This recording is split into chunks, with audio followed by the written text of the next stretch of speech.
Welcome back to the channel, you lovely people. Right then, Tesla Model 3, Model Y, doesn't matter what you have. Hints and tips video, version 3. If you haven't seen the other two, check them out. They're doing really, really well. Straight off, put your hand up if you've heard of power cycling your Tesla. No, I didn't think so. I'm going to be delving into the Tesla manual today. Heavens forbid. Tesla owners ask all sorts of questions on the forums.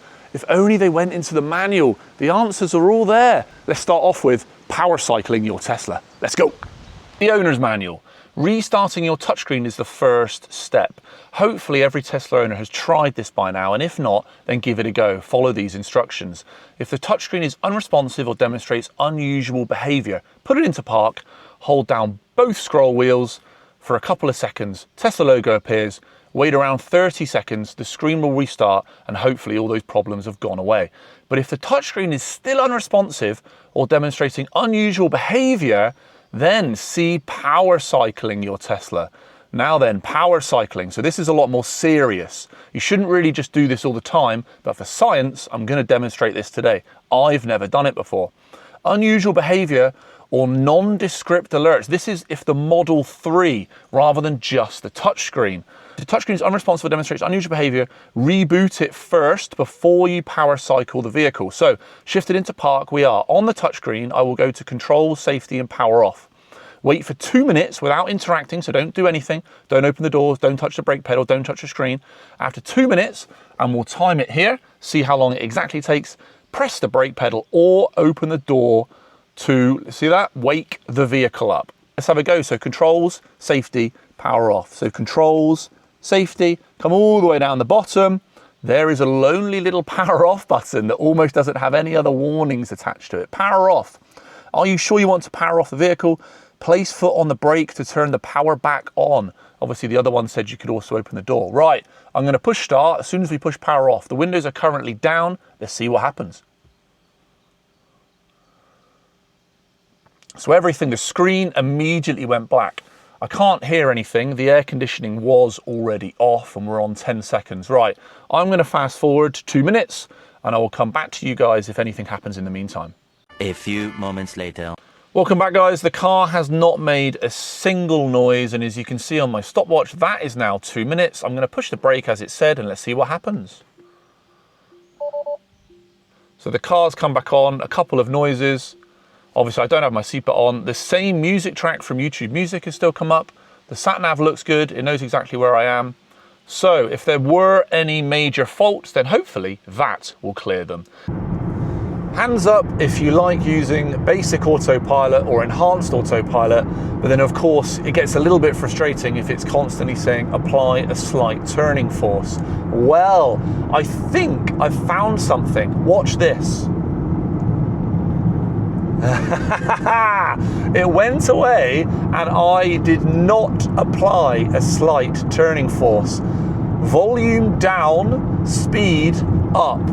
For fairness, let's try that one more time. When it comes on, I'm going to flick the volume down and the cruise control stuff up, and let's see what happens. There you go, it's happened again. Let me turn around at the roundabout, we'll go back, I'm going to do it a couple more times. It cannot be a coincidence if it does it 4 or 5 times. Okay, we're trying again. We're following the VW ID4, waiting for the little nudge to come up. Of course we're in complete control and completely supervised. It'll come up with the alert and we're going to do volume down and we're going to go speed up again. Let's see if it works. There you go. It happened again. So I applied no turning force to the steering wheel there. I know, of course, people might say, oh, well, it's probably just as easy to apply a slight turning force. If people don't realize, when you apply a slight turning force, you don't take over the driving. Look, I'll demonstrate. So apply a slight turning force. It doesn't move the car, and then the car knows you're here. But I genuinely believe this is a little sequence that bypasses that, which is a little bit strange. Of course, you can buy things which clamp to the wheel and hurt your wheel, damage the material, but look, let's try again. There you go. If it's worked 4 times in a row, it cannot be a coincidence.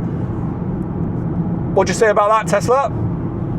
Ladies and gentlemen, we're driving around here doing my filming, showing you all these gorgeous hints and tips. And before, when I drove under this bridge, look how hidden it is.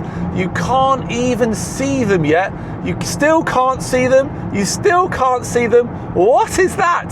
That is a sneaky police officer. Hello. Oh, there's an opportunity. Up to speed without hitting the bus. And we're going. That never gets old. It's like the second the bus came past me, you touch the accelerator and you're almost hitting the back of him. What did Tesla say in the manual earlier on? Do not restart the screen while you are driving. So here we are. I'm going to restart the screen while I'm driving and let's see what happens. So we're going for it. Holding both wheels in. Made in a noise. And we should lose the screen. There you go.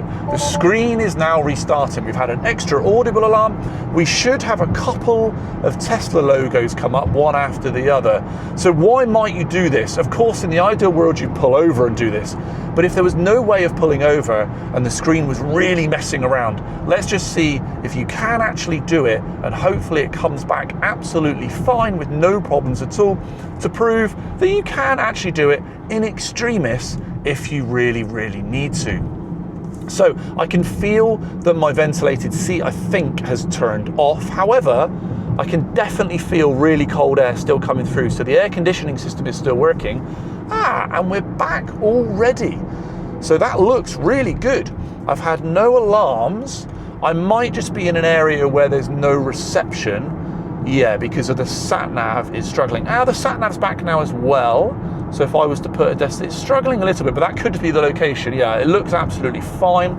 The media source, if I was going to play, there you go. So the internet is coming back a little laggy, I think, but again, that could be the internet. More importantly, there's been no alarms coming back here, like lane departure alerts or cameras not working properly, and everything working up here. Good. The obvious reason there why you might not do it while you're driving is because, of course, I completely lost the speed. So you have to have a good judge of how fast you're actually going to make sure you're not speeding. There we go, folks. So, recommendation, don't do it while you're driving, pull over and do it. But if you have to, you can. Folks, we've come to some traffic lights. We have a new toy, so we might not be paying attention. The lights have gone green. I've got no, did you hear that? Lovely little green traffic light chime. Come into self-driving and it's there. I think there's so many alarms and things in cars nowadays that are quite abrupt and not very nice to listen to. But I think that is the most gentle little nudge I've ever heard a car give anyone. Listen. I love it. It works every time. Even if you've just taken your eyes off the road for just a second, it's such a pleasant little noise. Well done, Tesla. However, they're not all as quiet as that delightful little green traffic light chime. There are plenty of alarms still in the Tesla that are a bit loud and obnoxious. Safety, come down the bottom, Joe mode. That quietens everything down as much as possible.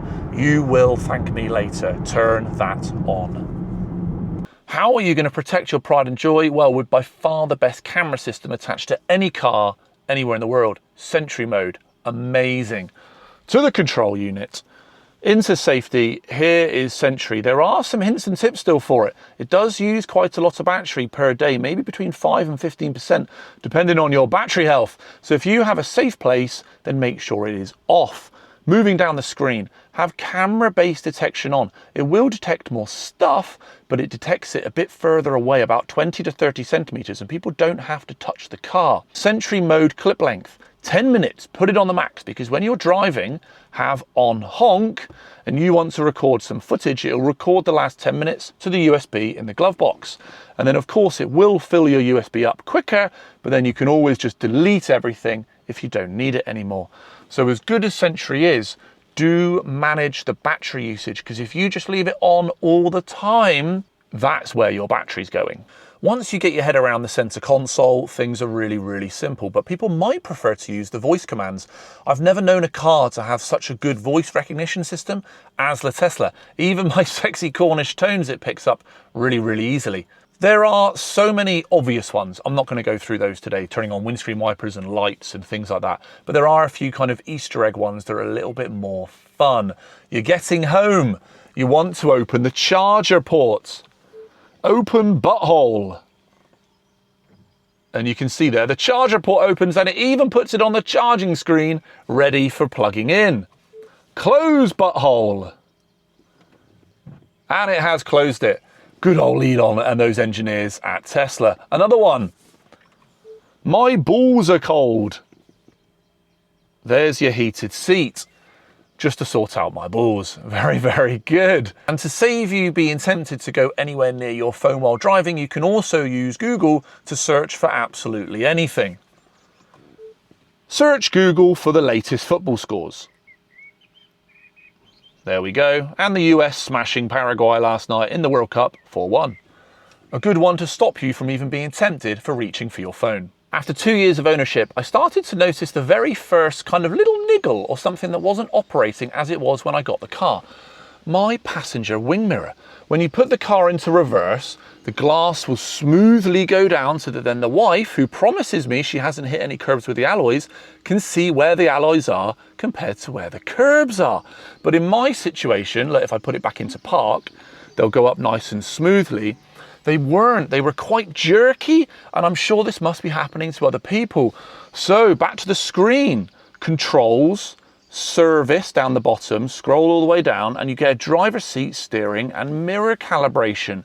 Try this before you go moaning to Tesla. It fixed my problem. All the elements that it says have a little dance around, they recalibrate themselves, and it worked. Try it out. Next up is, what do you charge your car to daily? So many new people put in the forums, do I charge it to 80%, 90%, 100%? Well, the answer is right in front of you. Back to the screen.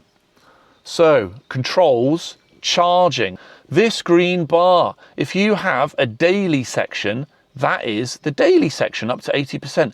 That generally means you've got an NCA or an NMC style battery, so it's a nickel based battery. They prefer to be charged up to 80% with 100% every so often for a long trip. Like it says trip on here. And if I want to set it to a trip, it then comes up to ask because it's not great for the battery. Just a one-time charge or actually keep it there. So if I click one-time charge, it would do 100%. Just once, like it says, and then the next charges, it will go back to 80%. Anyway, NCA and NMC batteries prefer 80%. They like 100%, and they do need 100% every so often, but only for a trip. And Tesla recommend, if you have charged it to 100%, don't leave it idle then for more than about 3 hours, ideally. Think of it as a departure charge rather than a parking charge. However, on the flip side of this, if you've got an LFP battery, which is usually in the standard range, the entry range cars, and if this bar doesn't exist, we're on daily and trip, and it also exists within the app, if this does not exist, then the car is more than happy to be charged up to 100% all of the time. There you go. LFP versus NCA, NMC, nickel-based batteries, 80%, 100%. I hope that's cleared it up a little bit. On to the next one. Well, we're thinking of good battery health techniques, preconditioning. Two things. For one, make sure you are preconditioning. And number two, if you do precondition, make sure it's still plugged in, because then it'll be using power from either the grid or solar or however you have it set up. Whereas if it's not plugged in, obviously it needs to get that energy from somewhere. And then of course it will use the battery forfeiting range. So when you precondition, try and have it plugged in. Back to the screen. More battery hints and tips. So in absolutely impossible perfect conditions, it thinks I'm going to get 220 miles. I got 75% left. Leave it on the percentage and be done with it. Come down here instead. Energy app. Let's go. So you have all of these loads of different stats and figures. Trips is what we want. And then you've got these 3 different ranges. So remember, the car thinks I'm going to be able to get 220 miles in impossible situations. However, with my driving technique, how heavy my right foot is, real world conditions, this has different data, far more accurate data, which you're much better off paying attention to. I prefer to leave it on 200 because it gets the most data. 203 miles it could actually get rather than 220. 100 miles, the same, 203, and 10 miles, a little bit further actually, 216, so not too much discrepancy. This is much better. How can you have access to this a lot quicker? Well, come down to here. If it looks like this, scroll up.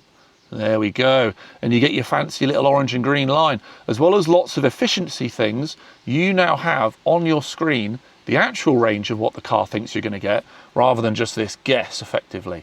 If you want to change it, you can click on anywhere on there. I know I clicked on the 200, but you can click absolutely anywhere, see, and it comes up and down. And then you can come back and you can change what you like. And as you're changing up here, you can see the numbers cycling through. There you go. So up in here, do not pay attention to that. Put it on percentage and use the Energy app. It's much more accurate. And now a final hint and tip, folks, and I promise I'll leave you to your day. When you've got loads of cars around like this, make sure you've got your automatic blind spot camera on. I indicate here and it comes up on the screen. It's absolutely fantastic. If you don't want it there, let's just get it back up. Without annoying people, let's just indicate you can move it around wherever you like. I happen to like mine there. One of the recent updates though, my ambient light bar is currently green. If I was to indicate and something is in my blind spot as well, watch when this ID4 comes next to us. When I get the blind spot warnings, I will also indicate and watch what happens to my ambient light bar.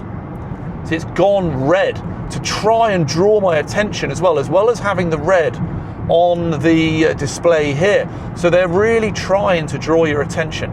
There is no audible alarm, which there was in the Mercedes CLA, which was a really kind of attention grabbing thing. But with that ambient light bar on, let's try it one more time with this van. So I want to pull in ahead of him. I'm going to indicate now. The car's saying no, don't, it's red. I'll keep my indicator on. Ah, look, and it's gone back to green when it's actually good to indicate. The green in this situation is just a coincidence. That's the color that I have it set to. Let's try a different color. We'll go into lights. I wonder if it would go green if it was good to go. So let's set it up for blue. I've got a Volvo coming down my right-hand side. I'll indicate now, and it's gone red. The Volvo's going to clear me. That's disappeared. It's gone back. So it goes back to the color that you have it set. The green was just a coincidence rather than green is go, that kind of thing. Anyway, as I promised, that's it for hints and tips today. YouTube thinks you're going to want to watch that video. Click on my lovely face to subscribe to the channel and more shenanigans about trying to find loopholes with Teslas. Cheers, guys.